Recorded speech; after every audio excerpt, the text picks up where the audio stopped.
사랑하는 형제자매 여러분, 반갑습니다. 오늘은 야고보서의 21번째 말씀, 혀를 길들이라 하는 제목으로 말씀을 드리고자 합니다. 오늘 본문은 야고보서 3장 1절에서부터 5절 상반절까지의 내용입니다. 내 형제들아, 너희는 선생된 우리가 더 큰 심판을 받을 줄 알고 선생이 많이 되지 말라. 우리가 다 실수가 많으니 말에 실수가 없는 자라면 곧 온전한 사람이라. 등이 온 몸도 굴레 세우리라. 우리가 말들의 입에 재갈머지는 것은 우리에게 순종하게 하려고 그 온몸을 제어하는 것이라. 또 배를 보나 그렇게 크고 광풍에 밀려가는 것들을 지극히 작은 기로서 사공의 뜻대로 운행하나니, 이와 같이 혀도 작은 지초로 때 큰 것을 자랑하도다. 인간의 외상은 쉽게 발견될 수 있고, 그래서 치료하면 쉽게 아물어집니다. 그러나 말로 입은 상처는 훨씬 더 무섭고, 또 눈에 보이지 않기 때문에 그 피해는 더 클 수가 있습니다. 그러므로 혀를 길들이지 않으면 안 됩니다. 우리가 혀를 길들이려면 우리가 명심해야 할 것이 있습니다. 이 문제는 너무 중요해서 두 번 나누어서 말씀을 드리고자 합니다. 오늘은 그 일부로 1절에서 5절 상반절까지의 내용을 살펴보고자 합니다. 첫째로, 가르치는 자가 되지 말고 배우는 자가 되어야 합니다. 야고보는 혀에 대해 교훈을 하면서 선생이 되고자 하는 자들에게 경고하는 말로 시작을 합니다.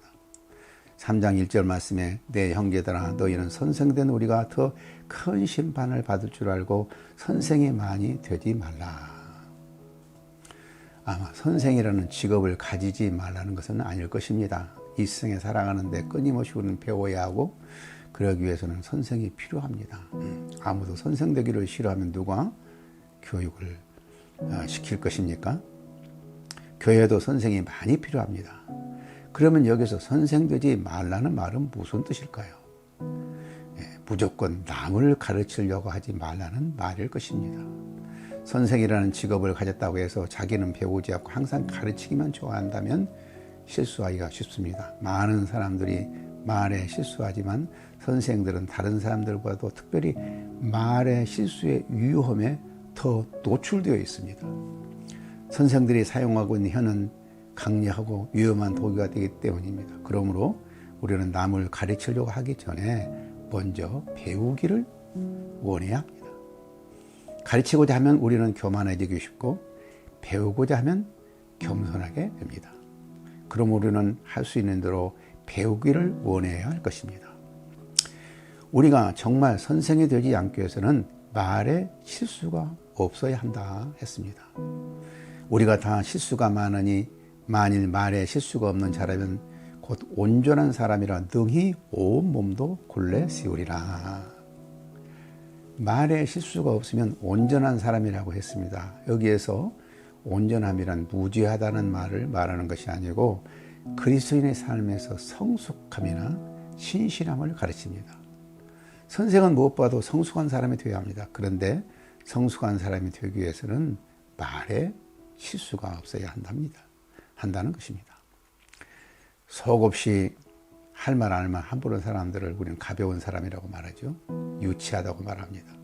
그럼 우리가 신앙 인격이 자라기 위해서는 언어 사용에 특별한 훈련을 해야 합니다. 야고보는 사람이 말을 절제할 수 있다면 온 몸을 절제할 수 있다고 말합니다. 말을 절제하게 될 때 죄악된 행동이나 충동은 적어지게 됩니다. 대부분 죄악된 행동이나 충동은 말에서부터 시작되는 경우가 많거든요. 그런데 오늘 말씀에서 우리는 다 말에 실수가 많다고 말하고 있습니다.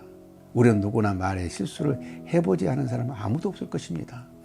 말에 실수를 함으로 얼마나 상황을 어렵게 만드는가를 누구나 다 경험했을 줄 믿습니다. 그러므로 우리는 겸허히 나는 참으로 말에 실수가 많은 사람이라는 것을 인정하는 것이 중요합니다.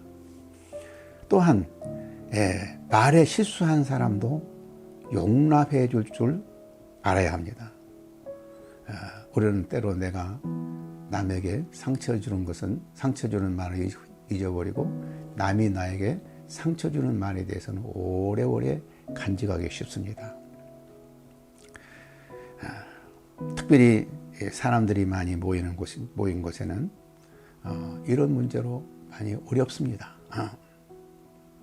그러므로 우리는 나도 말에 실수가 많은 사람이니까 다른 사람도 말에 실수가 있으면 좀 용납해주는 너그러운 마음을 가져야 됩니다.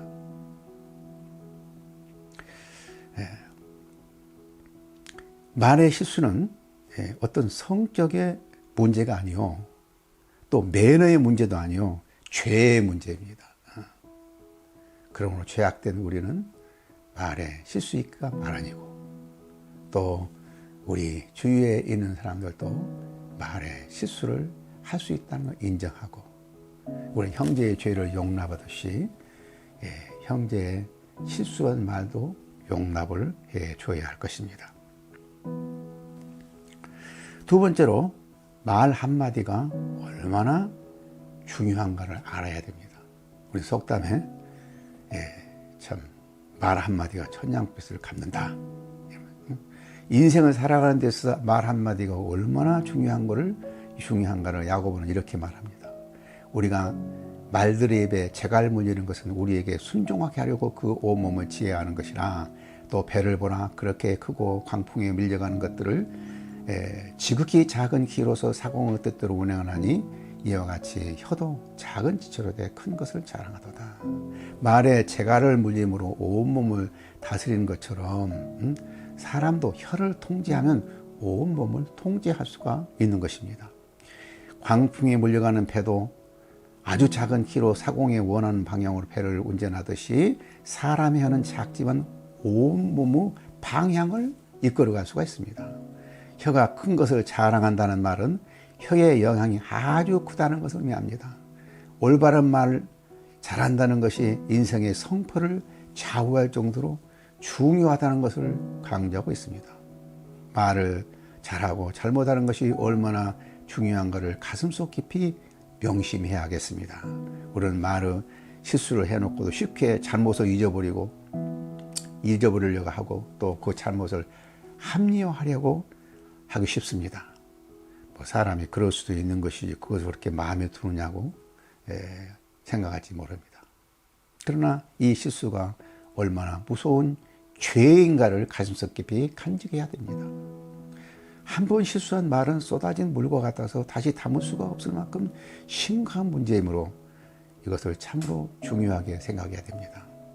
성문을 통해 전쟁터로 나간 병사들과 그 외의 사람들은 다시 성문으로 돌아올 수 있으나 한 번 나간 말은 다시 인간의 영혼으로 돌아올 수 없다, 이런 말이 있습니다. 말을 할 때마다 내가 한 이 말이 어떤 파장을 가져올 것인가를 다시 한번 생각해보고 말을 해야 됩니다. 특히 화가 났을 때의 말은 조심하고 또 조심해야 됩니다. 물론 농담을 할 때도 그 농담이 어떤 파장을 가져올 것인가를 생각하고 또 생각하고 말해야 됩니다. 남이 듣지 않는다고 해서 남의 말을 하는 것도 매우 조심해야 됩니다. 어떤 경우는 내가 함부로 누군가의 이야기를 했는데 그 말이 여과 없이 한마디도 빠지지 않고 옮겨진 경우가 있어요.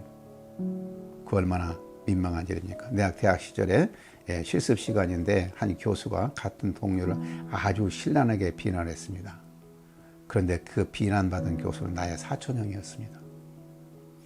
더 심한 경우는 아주 신랄하게 동료 교수를 비판했는데 그 말을 듣는 사람 중에는 그 교수의 아들이 듣고 있었다는 사실입니다. 남말은 새가 듣고 반말은 쥐가 듣는단 말이 있습니다. 비록 내가 그 사람이 없는 데서 말을 한다고 해도 그 말이 그 사람에게 그대로 들어갈 수 있다는 사실을 생각하고 말해야 됩니다. 내가 누군가에 대하여 이 말을 한다면 비록 그 사람이 그 자리에 없다 할지라도 그 자리에서 그 이야기를 듣고 있다고 생각하고 말을 해야 됩니다. 그러므로 적극적으로 부정적인 말을 버리고 선한 말을 하려고 애를 써야 됩니다. 말을 잘함으로 사람을 살리기도 하고 말을 잘못하면 사람을 죽이기도 합니다. 용기와 소망을 주는 말, 격려와 위로가 되는 말이 얼마나 중요합니까? 내가 대학 시절에 교육학 교수가 했던 이야기가 생각이 납니다. 하루는 운동장에서 조회를 하는데 교장 선생님이 학생들에게 이렇게 물었습니다. 운동장가에 뭐가 있느냐? 어떤 학생이 손을 번쩍 들고 말했습니다. 교장 선생님, 운동장가에는 포포로나무가 있습니다. 아마 그 대답은 진정으로 교장 선생님이 기대했던 대답은 아니었던 것 같습니다. 그러나 교장 선생님이 하도 그 아이가 정색을 하고 말을 하니 그 말을 무시할 수가 없었습니다. 그래서 교장 선생님 아주 큰 칭찬을 해주셨습니다. 그래, 운동장가에는 포포로나무가 있지. 응? 이야, 저 나무 얼마나 멋있느냐. 너 그것을 봤구나.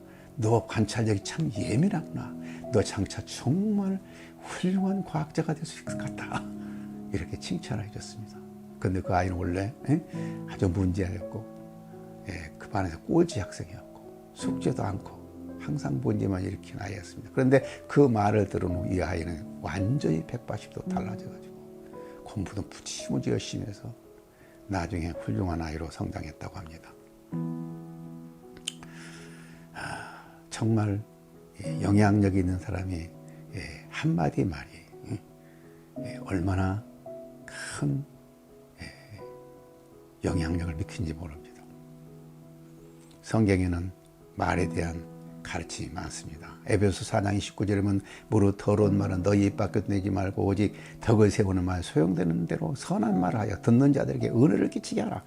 누추함과 어리석은 말이나 희롱의 말이 마땅치 아니하니 오히려 감사하는 말을 하라. 너는 너의 말을 항상 은혜 가운데 소금으로 맛을 낸 것 같이 하라. 그리하면 각 사람에게 마땅히 대답할 것을 아리라. 덕을 세우는 데 소용되는 말로 선한 말을 하여 듣는 자들에게 은혜를 끼치게 하라. 응? 오히려 감사하는 말을 항상 은혜 가운데 소금으로 맛을 낸 것 같이 하라. 응? 우리가 적극적으로 은혜스러운 말을 하려고 노력하는 것이 아주 중요합니다. 우리가 유익한 말, 가치 있는 말을 하다 보면 자연적으로는 부정적인 말을 하지 않게 될 것입니다. 사람마다 말의 성향이 있습니다. 어떤 사람의 말의 성향은 감사하는 말, 칭찬하는 말, 격려가 되는 말, 깊은 감명을 주는 말을 하는 성향을 가진 사람이 있어요. 또 어떤 사람은 원망하는 말, 불평하는 말, 비판하는 말, 증오하는 말을 많이 하는 성향이 있어요.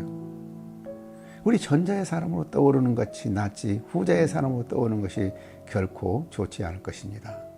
전자의 사람을 만나면 같이 있고 싶어 하지만 후자의 사람을 만나면 금방 피하고 싶은 생각이 듭니다. 전자의 사람은 생각만 해도 마음이 흐뭇하지만 후자의 사람은 생각만 해도 기분이 매우 껄끄럽습니다. 우리는 적극적으로 선한 말을 하기 위하여 언어 생활에 깊은 회개가 필요합니다. 매일 잠자리 들기 전에 나의 언어 생활에 회개할 것이 무엇인가를 생각하는 습관을 갖기를 바랍니다. 우리가 다 실수가 많으니 만일 말에 실수가 없는 자라면 온전한 사람이라. 이 말씀을 늘 마음에 간직하시기 바랍니다. 감사합니다.